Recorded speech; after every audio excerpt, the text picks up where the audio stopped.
السلام علیکم سامعین، 14 ذی الحجہ اور 3 جولائی ہے۔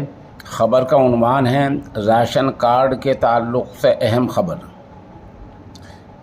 مرکزی سرکار نے اعلان کیا ہے کہ ہر آدمی اپنے راشن کارڈ کو 30 ستمبر 2023 تک آدھار کارڈ سے لنک کرا لیں۔ اگر اس تاریخ تک کسی نے اپنا راشن کارڈ آدھار کارڈ سے لنک نہیں کرایا تو اس کو راشن کارڈ پر ملنے والی سرکاری سہولت بند ہو جائے گی۔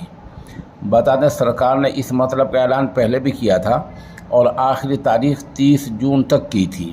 اب یہ تاریخ 30 جون سے بڑھا کر 23 ستمبر 2023 تک کر دی ہے۔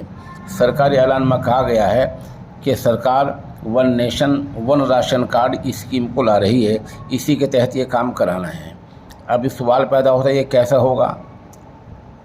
بہت صاف سیدھی سی بات ہے، آپ کے پاس جو جن سیوا کے اندر ہو آپ اس میں جائیں اور وہاں جا کر یہ کام کرا لیں۔